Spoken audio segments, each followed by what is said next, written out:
courses on offer to all staff in Aberdeen City. Now, when we look through the harmful sexual behaviour slides, please do bear in mind that these are summary slides. They don't include all the information covered in the bigger half-day harmful sexual behaviour course. This presentation is going to be a half an hour sample run to give you an idea of the content we're going to be covering in this new course. Because we have a lot to get through, we won't stop for questions immediately after these slides are finished. Instead, there has been time set aside at the end of this event for a 10 to 15 minute Q&A, and there will also be a 10-minute break in the middle of this event, so we won't keep you sat still for 2.5 hours. So who was this new training developed for? It's important to remember that this is an introductory course. It's foundation level information. We don't go down any rabbit holes. We don't get too specific with this course because it's meant for everyone. It's meant to be something that each agency can take something away from. The whole point of this is that we all learn the basics of harmful sexual behaviour. We learn the same language. And then when we're going into our multi-agency meetings, we all have that same level of initial understanding and we're using the same kind of language as well. Our training aims for this latest child protection course are to increase your ability to recognise and respond proactively to inappropriate and harmful sexual behaviour. We also want to increase professionals' understanding of why harmful sexual behaviour may occur. Harmful sexual behaviour. Sorry, I just heard someone talking there, so I've just muted them. We want to increase professionals' understanding of why harmful sexual behaviour may occur and increase professionals' knowledge and confidence in working with children and young people who display harmful sexual behaviour as well. We look at the UNCRC, how it's going to be incorporated into Scottish law and discuss the promise. We also consider the big question, what is harmful sexual behaviour? We look at Simon Hackett's continuum of sexual behaviours before we then consider why harmful sexual behaviour might occur amongst some children and young people.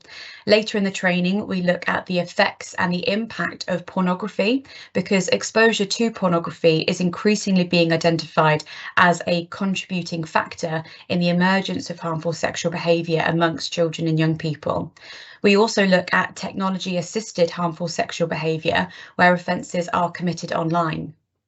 We also consider our risk assessments and working with a child who is displaying harmful sexual behaviour before moving on to discuss working with parents and carers, the importance of being trauma-informed in our work, and finally we move on to prevention.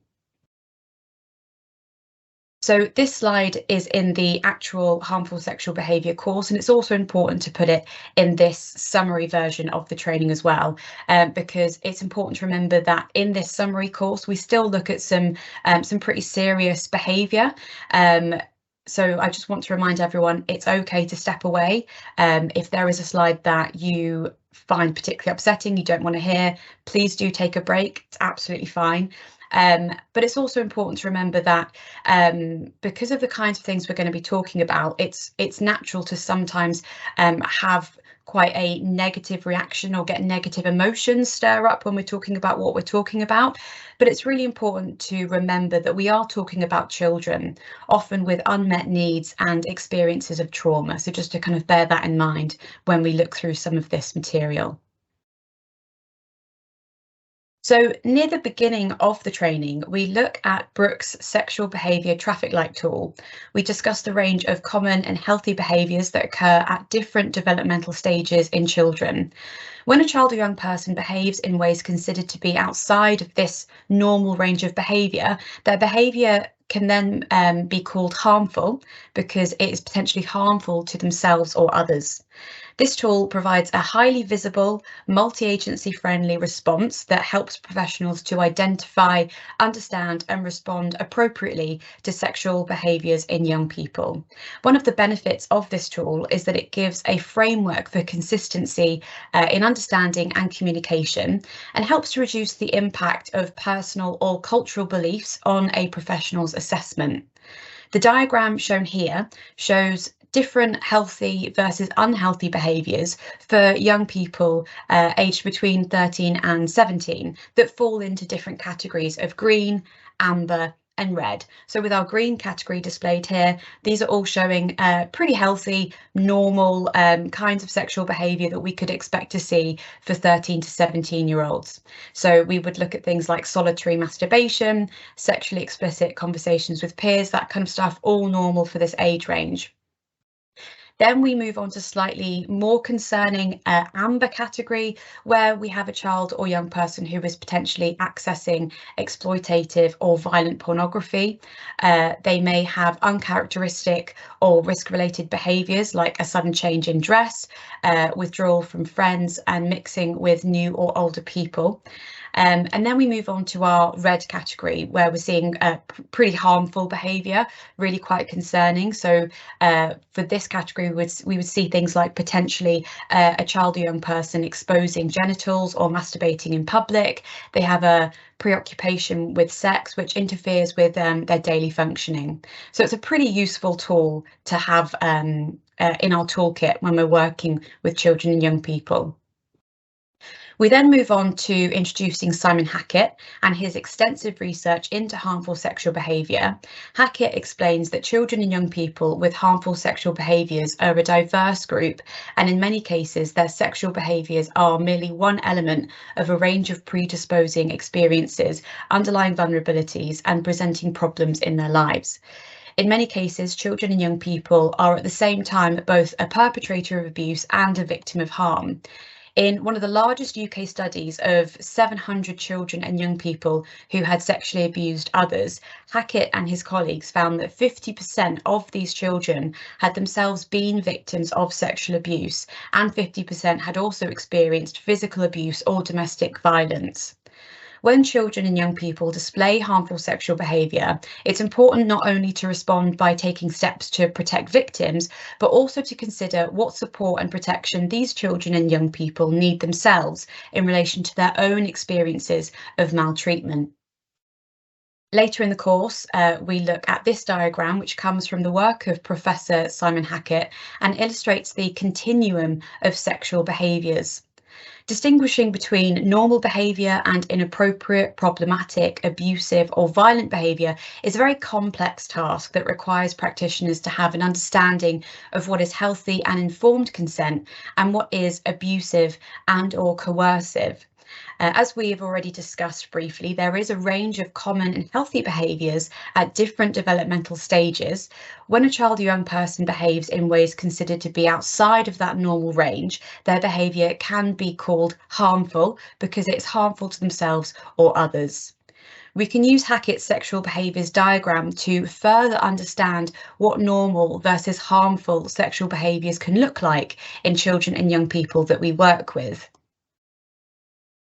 We also go on to discuss Chaffee and their team, who suggest a child's sexual behaviour should be considered abnormal if it occurs at a frequency greater than would be developmentally expected, interferes with the child's development, occurs with coercion, intimidation or force, is associated with emotional distress, occurs between children of different ages or developmental abilities, or repeatedly recurs in secrecy after intervention has been made by a caregiver. We later go on to look at some fake case scenarios which were put together by researchers Stuart Allardyce and Peter Yates.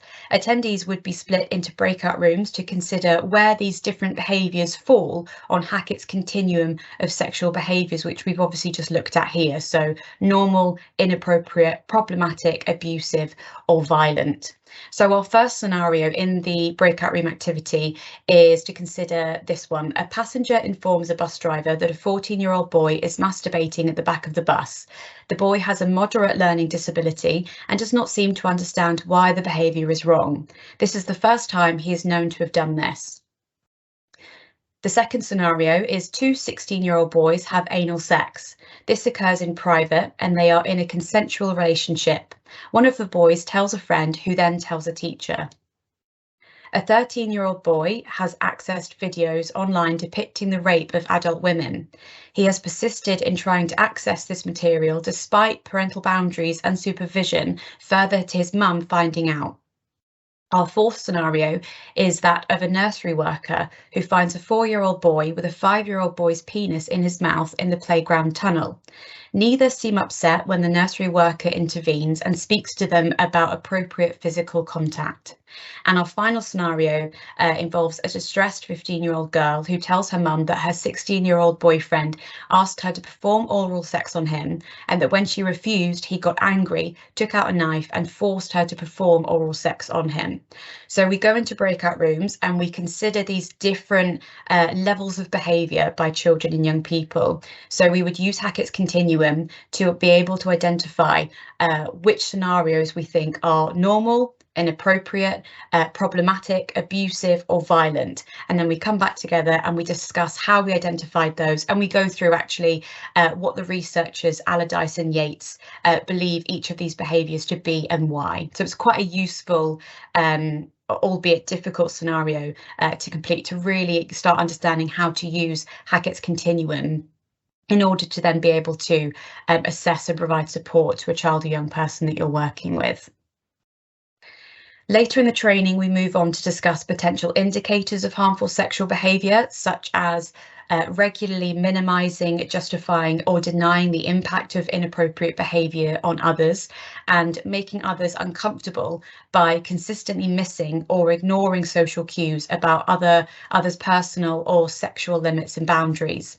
It's important to say with this slide that while any single behaviour displayed may suggest that a child needs support, these behaviours do not in themselves indicate that a child is likely to engage in ongoing sexually harmful behaviours. These are merely potential indicators for us to be aware of. We later move on to another breakout room activity where participants will be considering why harmful sexual behaviour might occur. So this activity encourages practitioners to think about children and young people through a holistic lens. It makes them consider a child's history, their past experiences, potential traumas, possible learning difficulties, family backgrounds and attachment styles. So they would go into breakout rooms and think about all the reasons that harmful sexual behaviour might occur, and then we come back together, discuss everyone's points, and also discuss categories or other reasons like gendered forms of violence, victims of sexual abuse, experiencing neglect or abandonment, exposure to sexuality and sexual behaviour in the media, learning disabilities, dysfunction in family environments, and fractured attachment.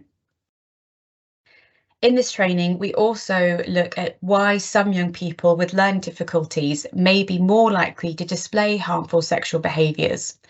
Autism spectrum disorder, for example, are neurodevelopmental differences characterised by impairments in social interaction and communication. Although nearly half of individuals with autism are not intellectually impaired and have normal cognitive and language skills, the social interaction and communication deficits and difficulties in seeing the perspective of others and understanding non-verbal social cues can cause hidden barriers in the development of romantic and sexual relationships. Sexuality-related problems can arise, especially at the start of puberty, a time when the development of a child with autism's social cues can't keep up with increasing social skills. We also break down the reality of how common harmful sexual behaviour by children with additional support needs actually is, by considering the fact that they actually tend to have much higher levels of supervision than children and young people without additional support needs, and they may be less able to hide their behaviours than a child without the same support needs. So the question there being, are they actually involved in harmful sexual behaviour more, or actually do they just receive higher levels of supervision, and that's why it is discovered potentially more often. This slide here refers us back to the group activity question, why might harmful sexual behaviour occur? One of the points discussed was exposure to sexuality and the sexual behaviour in the media. And one of the ways young people are exposed to sexual behaviour in the media is, of course, pornography. There is a growing concern that viewing adult pornography can have an impact on young people's sexual behaviour and attitudes towards sex and gendered roles as they grow up, especially young people under the age of 13. Exposure to pornography is increasingly being identified and understood as a contributing factor in the emergence of harmful sexual behaviour. One of the most significant UK studies conducted to date studying the use of pornography was done on behalf of the NSPCC and the Office of Children's Commissioner in England and Wales. And this suggested that more boys view online pornography through choice than girls do. At the age of 11, most children have not seen online pornography, but by the age of 15, children are more likely than not to have seen it online. The proportions wishing to emulate pornography increase with age. So 21% of 11 to 12-year-olds, 39% of 13 to 14-year-olds, and 42% of 15 to 16-year-olds. That increase is very much there with wanting to copy pornography that they have witnessed. Some 44% of males, compared with 29% of females, reported that the online pornography they had seen had given them ideas about the types of sex they wanted to try. And further evidence suggests that children and young people who are educated about online pornography during sex education classes at school are less likely to be negatively influenced by online pornography than those who have had no lesson on the topic. We also look at something called technology-assisted harmful sexual behaviour in this training. Technology-assisted harmful sexual behaviour is when children and young people use the internet or other technology to engage in sexual activity that may be harmful to themselves or others. Technology-assisted harmful sexual behaviour covers a range of behaviours, including the development of inappropriate use of pornography and grooming. It also includes things like exposing another child to pornography, making and taking, distributing indecent images of children, etc. So we look at that in a fair bit of detail in this course.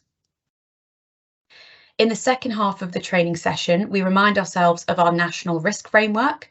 This guidance aims to support and assist practitioners at all levels in every agency to be able to approach the task of risk identification, assessment and analysis and management with more confidence. It provides tools that support methodical approaches to better understanding risk and its presentation within children and families, and enhances interventions and potential outcomes.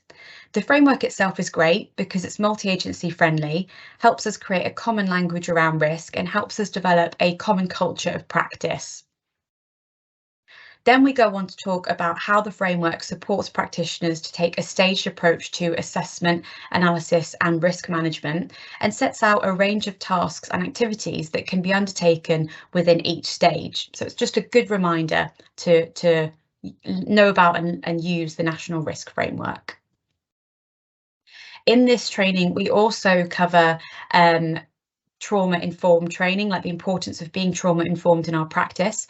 So we watch a very useful video called Sowing Seeds, which was developed by NHS Education for Scotland, and that goes into a really nice level of detail on the little things we can do in our practice across the multi-agency workforce to be aware of trauma and make slight changes to the way we work with children to ensure that we aren't re-traumatizing. We also look at lots of useful links that are to do with the National Trauma Training Programme. So this first link, for example, this is a document that summarises the key trauma training resources from the National Trauma Training Programme. The second link is a framework which is designed to increase understanding of trauma and its impact on the broad Scottish workforce. This document here is designed to support all those in the workforce who are supporting people affected by mental health difficulties. And this last link here is a toolkit that covers why it's important to be trauma-informed as a practitioner and discusses 5 key principles of trauma-informed practice: safety, trustworthiness, choice, collaboration, and empowerment. So all really, really useful documents, resources that we do go into detail on in the more full training course. Later in the training, we complete another group activity focused on a young boy called Jack, which starts to ask attendees to put some of their learnings into pretend practice. So using some of the information that we have already learnt from the course thus far. So in this scenario, Jack is 12 years old. He lives at home with his mum, Tina, and younger brother, Sam. His parents recently split up following a long period of domestic abuse perpetrated by Jack's dad, Simon. Jack often witnessed his dad hitting and shouting at his mum, and on occasion, Jack was encouraged to tell his mum that he hated her. Jack's teacher has previously spoken to his mum, Tina, about some bullying behaviour that she has seen from Jack that she has had to speak to him about on several occasions. He now appears isolated from his peers at break time, wandering around the school by himself. Last week, Jack wolf whistled at a number of girls from his school, and when they each told him to stop, he called them a slut. Today, his teacher has witnessed Jack mimic masturbation in front of a group of peers who looked uncomfortable. So we go through this scenario together, and as a whole group, we first ask the question, can we identify whether Jack has any unmet needs? So here we're thinking about our national practice model, our Shinari, our wellbeing web, and then we go into breakout rooms and consider the question, what can staff in school do to support Jack? So they go away and they consider that, and then when we come back, we also think about where Jack's behaviour might sit on the Hackett continuum that we were looking at in the first half of the training, to always keep that diagram, that really useful tool by Simon Hackett, in the back of our minds.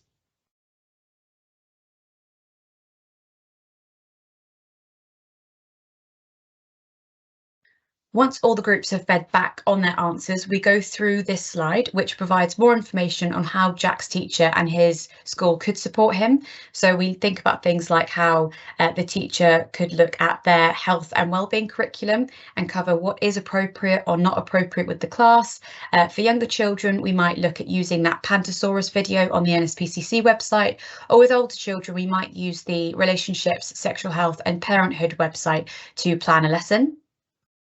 The school could also do some one-to-one work, not necessarily around tackling these particular behaviours initially, but look at the child as a whole, consider his unmet needs and go through the Shinari wheel. Every school from P6 and above have access to a school counsellor, so could that be tapped into for Jack?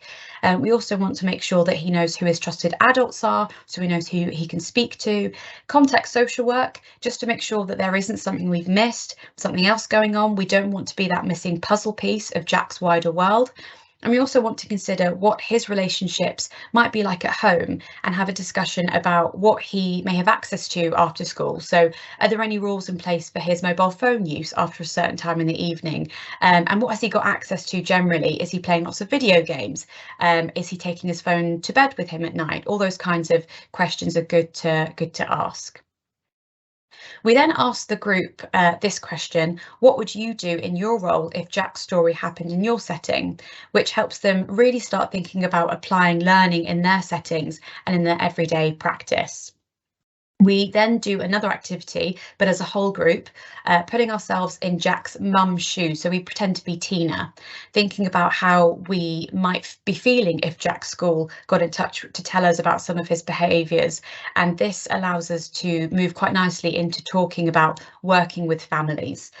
So when discussing working with families in this training, we consider how focus and attention should be given to identifying and building upon a family's strengths and competencies, rather than it just being about risks and deficits.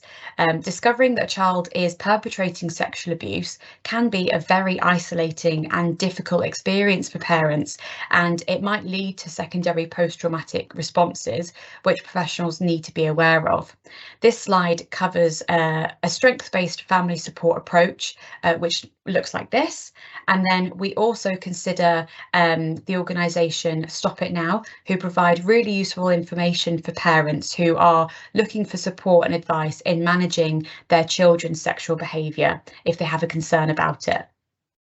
Towards the end of our training session, we discuss prevention.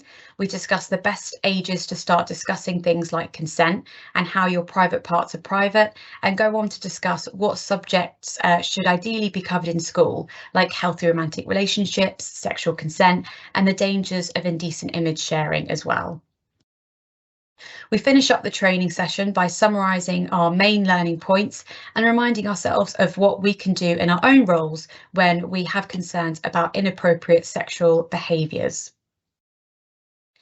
We've also got resources that we talk about throughout the training course, and this is also available at the end should anyone want to do a further deep dive into any of the resources that were discussed during the session.